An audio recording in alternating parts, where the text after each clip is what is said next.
for, and one of the reasons why I think this motion is so important and so powerful, is that it requires minimal investment to empower everybody in this room to make what they want to make happen. So we don't have to rely on the budget of the city. We don't have to rely on money from the city to make the things that we want to make. All we want is the data to make what we want to happen. So I don't disagree with you. I'm too concerned and disappointed. And the most important thing you can do is write your council people and to write the mayor. And to create a website where you say, I'm angry about Woodward building and W2. Who else is with me? And I'm going to get a petition together, because the political pressure is what they respond to.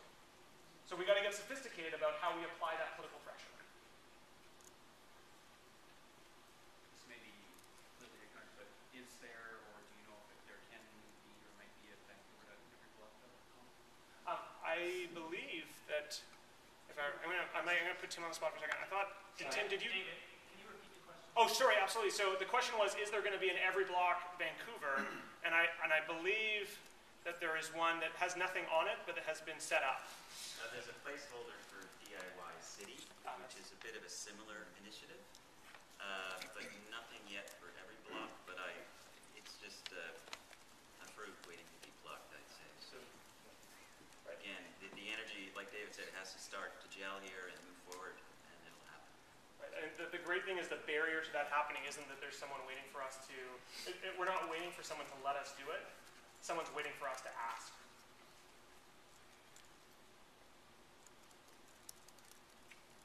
Is there a forum or group or something for us to continue this conversation afterwards?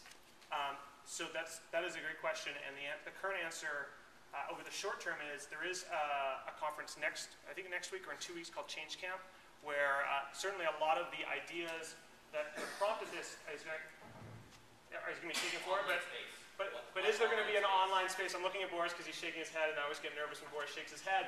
But he's absolutely right. Is there an online space? And I can truthfully say right now the answer is no. And we should set one up. Can someone make a Google group or something? Can I speak to that? Sorry. I just want to ask Tim, because Tim sometimes knows things. That's kind of one of the roles of this DIY City space. So it has kind of tools built in for things like forums. So we just need to run with it. I can, I guess, get the contact list from Open Web Vancouver, if that's possible, and then just give everyone that address. Or if you just search a DIY City, you'll find Vancouver. And I think I'm listed as moderator, but it's truly an empty blank slate, and just go for it. I think we can put up links to this presentation and this conference and stuff rather quickly, and I'll do that at least. Can I also speak a little bit to that? I know that I attended Change Camp Toronto, and I know that one of their goals, as well as one of the goals of the recent Change Camp Ottawa event as well, was very much to have online artifacts to help other cities continue with similar open data motions. And so there have been ideas for applications to enable people to keep in touch in various ways using fairly accessible forms, so that citizens, as David suggests, as well as the more technically able amongst us, are able to contribute and keep tabs on the effort. Two things. One is in the spirit of sort of online spaces for stuff. One of the interesting sites I've seen recently is a Chicago site where one of the city councilors, or I forget the Chicago structure, but anyway, they have a site where citizens can put up ideas for how the city can become more green. Yes. And I think one of the things that I think we want to do is to engage non-techies in designing the apps that they want to see, because techies aren't necessarily the right people to design the apps. The second thing is, one of the things that I've learned over the last couple of years is that it's very opaque as a citizen where the boundaries are between government agencies. So like, where does the city end and TransLink start? Where does the city end and the school board start, and the Ministry of Education, and all those things, right? So to just have a map of what is actually encompassed by the data that the city controls would be really helpful. Right. So the second piece, I think, is a great one. Is that it's actually shocking what data the city doesn't have, because it's actually not in their purview. So, for example, citations for health violations in restaurants, I always assumed was city purview, but it actually is Vancouver Coastal Health, which has nothing to do at all with the city. And there's a kind of a data set that's locked in a PDF in the bowels of their website rather than as an API, which anybody can create and turn into a widget that goes on a restaurant review site so that you can find out if this restaurant you're about to go to had a health violation before you go to the restaurant, rather than going to the Vancouver Coastal Health website after you've been food poisoned to find out if the buggers had done this before, which is what I think anybody ever does. So there's kind of one cautionary piece to David Asher's point here is that please do bombard Sherry with requests around kind of data that you would be interested in because it's data you'd like to play with and create a mashup out of. But here's two things I think I want to pull out of that. One is, please do be thinking not only about data that you'll find interesting, but what's the cool app that people in the city are going to find helpful.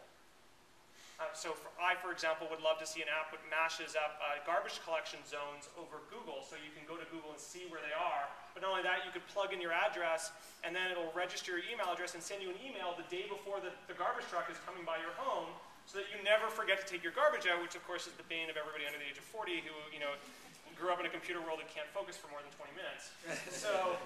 So we got to be thinking about what are things out there that people need. But the second part is there may be possibilities that the city simply does not collect the data you're looking for, and so that's the be patient part. Or the city may not be the jurisdiction that has the data that you're looking for, which means that we are, and I am, and I know Tim is very, very interested in taking this kind of political idea to other agencies and other levels of government. And it may be hard to believe for some people in the room, given I know people's political orientation, but actually the provincial level has been very good about sharing data sets and is moving in that direction quite aggressively. And I know they're going to be at Change Camp talking about that. Is there a way to find out then? So if I'm interested in health code violations, how would I go about finding out who owns that data? So the only solution I have to that is that we need to crowdsource that problem. In a wiki where people are willing to say, because I cared about this piece of data, I went out to find out who owned it, and someone creates a wiki where we begin to map where all that data is. Because in fact, one of the things is governments often don't know what data they have, and asking them to map their own data is actually a complex and expensive process. And mapping that as citizens would be actually enormous help, not only to us, but possibly to them as well. Sorry, there was another hand. Yeah. So, concerning sourcing of IT sites or IT applications by the City of Vancouver, for example, or other government agencies, whatever, is there any plan to make that available for open source developers or to engage us in this process instead of just relying on open source developers putting their side time into things that kind of work?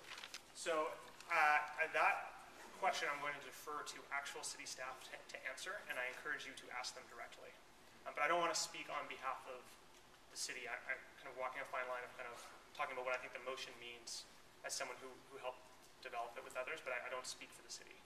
But it's the kind of thing that I'd love to see happen, and in fact, one of the goals of this motion is to find ways to create kind of an ecosystem where open source software makes more sense for cities. And one of the things I would love to see over the longer term is I do think cities are going to use more open source software. And I'd love to see at some point, 10 years from now, a source forge where municipalities list the software they've created or software that's been developed so that other municipalities can pick it up and use it. And that there's a shared supporting and development infrastructure across cities across Canada where those costs are distributed.